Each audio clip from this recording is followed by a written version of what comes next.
This is the first official episode of my series, Mutant Memories. This is the beginning of my review of the original run of the New Mutants, a comic series from Marvel Comics that ran from 1983 to 1991.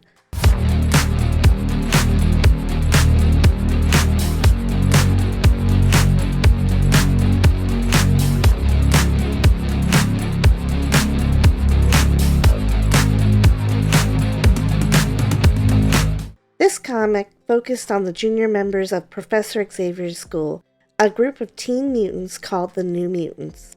The first appearance of the original roster of the New Mutants actually appeared in Marvel graphic novel number 4, written by the legendary Chris Claremont and illustrated by Bob McLeod in 1982. The Teen Mutants were always supposed to be their own book, and like the X-Men before them, the team featured many different nationalities and races, as well as giving all the kids unique belief systems. The name The New Mutants was actually a play off of the original title of the X-Men, The Mutants. The original art in that first graphic novel by McLeod was very much in the style of what was the current art of the X-Men, done by Dave Cockrum and John Byrne, brightly colored and stark inking. Each era of the New Mutants seems to have a very obvious style, and some of my favorite artists have worked on this book. Some of the art influenced my own art and continues to leak into my style to this day. So for this episode, I'm going to talk about the original graphic novel that was the beginning of the New Mutants. This video will probably be a bit longer than future videos because we are introduced to all the original characters and their powers. Also, I have really good scans of the rest of the series, but my scanner broke and I realized I didn't have any scans of this issue, so some of the images might be a little wonky. You can expect better images for the rest of the videos I'm making. The plot. Wolfsbane, aka Rain Sinclair. Rain Sinclair is a 13-year-old Scottish girl whose power is the ability to shapeshift into half-wolf and full wolf form. She is found by Professor Xavier's colleague, Moira McTaggart, and Moira saves Rain from a religious mob hunting her, led by Rain's own guardian, the Reverend Craig. Sunspot, aka Roberto Bobby da Costa. 14-year-old Roberto da Costa, nicknamed Bobby, is a Brazilian mutant who can channel the power of the sun and become a being of solar power with super strength. His powers first manifest when he gets in a fight in a soccer game he is playing in. He turns into a solar energy manifestation and scares everyone. His girlfriend runs to help him from the stands, but everybody else flees in panic. We see a mysterious figure watching this happen on a monitor, Cannonball, aka Sam Guthrie. Next, we meet 16-year-old Sam Guthrie, a mutant from Kentucky. He has the mutant power of thermochemical energy that blasts out of the bottom half of his body, propelling him through the air. It's often called his blasting because he blasts like a cannonball. This allows him to kind of fly. He finds it very difficult to control at first, but luckily he is near invulnerable while blasting. His mutant power appears when he is working with his father in a coal mine. There is a cave-in in the mine, and Sam rescues his father and a few others by blasting them out of the mine. Luckily, it becomes apparent that if Sam has physical contact with the person while blasting, they too become invincible. The same shadowy figure is watching Sam on the same monitor that Berta was being watched on. Psyche, later named Mirage, aka Danielle Danny Moonstar. After Sam, we are taken to Sundance, Colorado, where Danielle, or Danny Moonstar, a teenage Native American girl, is communing with nature. She has a unique gift of being able to communicate with animals. She is approached by her grandfather, Black Eagle, and told she is going to go live with a man named Charles Xavier to help her learn to use and control her already manifested mutant powers. She gets very angry over this and summons dream shapes, or projected visions of her grandfather being beaten to death by large armored people. She apologizes and tells her grandfather she would go to New York and learn from Charles Xavier. Just like Sam and Roberto, she's being watched by someone who is revealed to be the power-mad, mutant-hating Donald Pierce, the cybernetic human hybrid White King of the Hellfire Club. The Hellfire Club are prominent enemies of the X-Men. Later that evening, Danny awakens after a nightmare and ends up finding the body of her grandfather who has been murdered. She vows to get revenge on whoever killed him. Karma, aka Shan Kai Man, or Shan. Back at the X-Mansion, a week after Moira saves Rain from her attackers, we see her doing some tests on a 19-year-old Shan. Professor Xavier and Rain are in the room as well. Shan does an exhibition of her mutant gift to take over another person's mind and control them through this connection. She takes over Moira's mind and Rain becomes scared and shifts into her werewolf form. Professor Xavier calms Rain telepathically and explains he's a telepath when she is confused about how he is speaking in her mind. Karma wishes to be taught by Xavier, and Moira tries to talk Professor X into teaching these newly found mutants. But he doesn't want to because he believes the X-Men to be dead. They were actually kidnapped by an alien race called the Brood, and he feels his teaching the X-Men caused their death and feels like he has too much blood on his hands. In the end, he agrees to help Shan and Rain as much as he can. Shan explains that she can't stay long because she has to support her younger siblings. Xavier offers her a job at the school if she decides to stay, and she accepts. Xavier then reads the letter from Black Eagle asking for help with his granddaughter, and the group decides to go out west to meet Danny. When they go out west, they find Black Eagle dead, and then they are attacked psychically and with explosives. They recover from the explosion and find Danny being attacked by the same people who killed her grandfather. They rescue her, and Professor Xavier explains who he is and offers to help her. They also talk her out of murdering one of the people who attacked her in an act of revenge. Xavier reads the person that attacked them, and Shan holds them hostage with her power, and they find out that Pierce is actually the mastermind behind this attack and the murder of Black Eagle. Xavier also sees that Pierce plans to murder 2 boys, one in Brazil and one in Kentucky. They decide they must help the 2 boys. Danny decides to join the group to get revenge on Pierce for his transgressions. Xavier and Rain head to Kentucky, while Moira, Shan, and Danny head to Rio de Janeiro. In Rio de Janeiro, Moira, Shan, and Danny get accosted by the police because they called Roberto's father and asked about him. They find out that Roberto's girlfriend has also been kidnapped.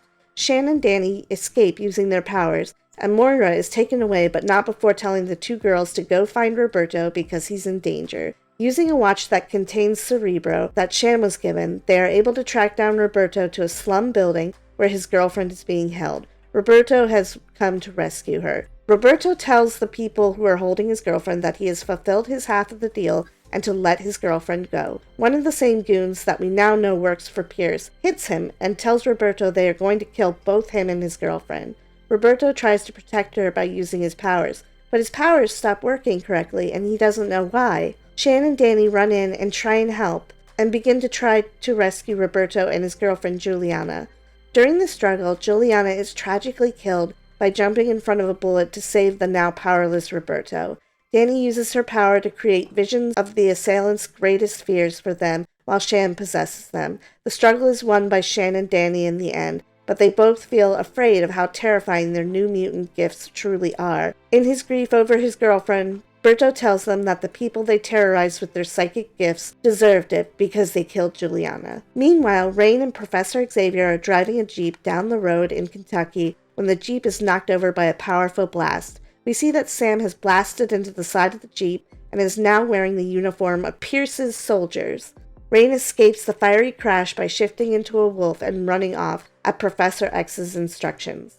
Sam feels bad when he sees Xavier has been knocked unconscious, and it is revealed that he is actually working for Pierce's men. He tries to question why he was sent to attack the unconscious man. He asks who the man is, but the other goons who have arrived at the scene tell him to stay quiet and that it was simply orders that he needed to follow. Rain realizes in her wolf form she can track Xavier and follows the trail to a large complex. Rain sees Xavier being talked to by Donald Pierce, who tells him he hopes to be the master of the Hellfire Club, and he's going to use all the information in Charles' head to make himself more powerful. Xavier's telepathic powers are being controlled by a machine, so he cannot fight back. Tessa from the Hellfire Club is also being held hostage by Pierce. At that point, Danny, Shan, and Roberto arrive to help Rain. It is revealed that mysteriously Danny can communicate psychically with Rain when Rain is in her half-wolf or wolf form. Rain is relieved, but at that moment she is knocked over by Sam blasting towards her. Sam sees her change from half-wolf to full-wolf, and he questions what he saw. Danny uses the distraction to use her powers of bringing Sam's worst fear to life in front of his eyes, and Sam sees himself back in the mine when it was collapsing, and he gets so scared he blasts away into the air. but unfortunately, this draws the attention of everyone inside the building, and guards stream out at them. A battle ensues with all the New Mutants using their powers as best they can, even though they are untrained. Sam reappears to stop the group from winning the fight and blasts straight at them. Chan knows that Pierce hates mutants and wonders why Sam is working for him, and also notices he can't be much older than she is. She attempts to possess him, but she is too stressed and fails. She resorts to shooting a gun at her adversaries instead, while thanking her parents for teaching her to shoot a gun. The mutants make it to Xavier, and Rain nearly rescues Xavier, who's being held by Pierce. She is nearly defeated, and as the other kids rush in to save her, Sam reappears and hits Roberto from behind. Xavier explains to Rain that she must follow his telepathic plans that he has, and she is weak but obliges. Sam asks Pierce what he wants to do with the intruders. Pierce says he wants them all dead, but Sam refuses to kill anyone. Pierce turns on Sam instantly and pulls out a gun to shoot him, but he finds he is unable to do so. Xavier reveals that he is no longer under the control of the machines that were blocking his powers, and he is now in control of Pierce's mind. The two struggle for a moment, but Xavier's powers overtake the machine man. Tessa is freed, and all the mutants are safe again. Tessa takes custody of Pierce and promises Xavier that the Hellfire Club will punish Pierce and that he probably won't be heard from again. Sam asks Xavier what he should do, and Roberto angrily tells him off, and he is left behind as the rest of our heroes exit. Cut to the X-Mansion. Xavier thinks it is time, in view of a photo of the last generations of X-Men, and then calls to his brand new set of students. We see all of the mutants in their brand new yellow and black uniforms. Shan is happy that her siblings will be taken care of due to Xavier offering her to have a paid job at the school. Berto thinks of Juliana and realizes he is morally superior to Pierce, and Danny makes the observation that she chose to help her friend Rain in a fight rather than take revenge on her grandfather's killer. And Rain marvels at the uniform's unstoppable molecules, which allow her to shift in and out of her different forms while remaining dressed. The New Mutants assemble in uniform before Xavier. Xavier notes that Rain has a healing factor similar to Wolverine after he saw her recover from near-fatal wounds. There is a knock at the door. Rain opens the door, and Sam is waiting there in a nice gray suit. Xavier explains that anyone can make a mistake.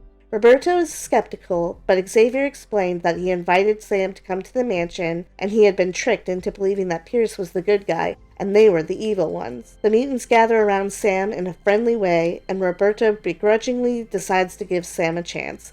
Xavier looks at his new mutants, and for the first time in weeks, since the X-Men were gone, he feels less lonely. He muses to himself that his dream of helping mutants is still good. These are my impressions when I read it a long time ago, when I first read it when I was younger. Actually, this was not the first New Mutants issue or thing that I had read when I originally read this series. I read it about a year after I started reading New Mutant comic books. I didn't even know this existed. I thought issue number 1 was the first appearance of the New Mutants, or perhaps that the characters had first appeared in other books like X-Men or something. Karma was the only one of the original teens that appeared in a book before the graphic novel, appearing in Marvel Team-Up number 100, but she was still created by Chris Claremont.